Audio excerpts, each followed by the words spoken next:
वनवास के दौरान श्री राम, माता सीता और लक्ष्मण चित्रकूट पर्वत के पास निवास कर रहे थे। वहां का वन प्राकृतिक सौंदर्य से भरा था। मंदाकिनी नदी बहती थी, पक्षियों का मधुर कलरव गूंजता था और वृक्षों की छांव मानो शांति का उपवन थी। एक दिन श्री राम, सीता और लक्ष्मण मंदाकिनी के तट पर बैठे थे।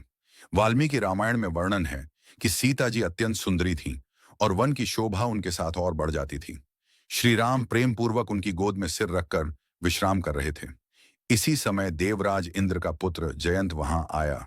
वह मन ही मन सोच रहा था, सीता इतनी सुंदर है, मैं इनकी परीक्षा लेता हूं। देखूं, यदि मैं इन्हें कष्ट दूं तो ये कैसी प्रतिक्रिया देती है। जयंत ने कौए का रूप धारण किया और उड़ते उड़ते सीता के पास आया। वह बार बार उनकी गोद में बैठता और अपने नुकीली चोंच से उनके वक्ष और चरणों को छुपता। सीता जी बार बार उसे उड़ाती, पर वह फिर लौट आता। श्री राम विश्राम कर रहे थे, पर यह सब देख रहे थे। जब कौए ने सीता को चोट पहुंचाई और रक्त की हल्की बूंदें निकलीं, तब श्री राम का क्रोध भड़क उठा। श्री राम ने एक सूखा तिनका उठाया। वे सर्वशक्तिमान थे। उन्होंने मंत्र बल से उस तिनके को ब्रह्मास्त्र का संकल्प दिया। वाल्मीकि रामायण अरण्य कांड सर्ग 36 श्लोक 21-23 में आता है, ततः काकम समालक्ष्य रामो कोप समन्वितः चिक्षेप बाणम संक्रुद्धः स ब्रह्मास्त्र समन्वितः। अर्थ, तब श्री राम ने क्रोधित होकर कौए को देखकर एक तिनके के बाण को ब्रह्मास्त्र बनाकर छोड़ दिया।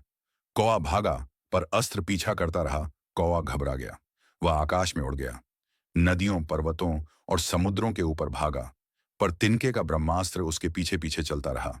वह देवताओं, इंद्र, ब्रह्मा, शिव सबके पास गया, लेकिन सबने कहा, ब्रह्मास्त्र से कोई नहीं बच सकता, केवल श्री राम ही तुझे क्षमा कर सकते हैं।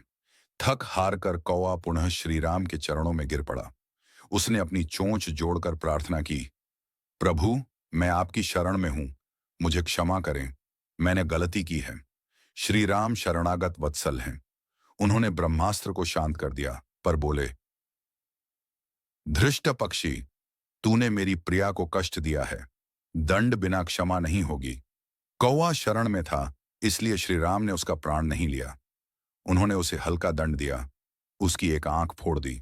वाल्मीकि रामायण में इसका उल्लेख है कि दंड के बाद उसे क्षमा करके मुक्त कर दिया गया। यही कारण है कि आज तक कौए की एक आंख लाल दिखाई देती है।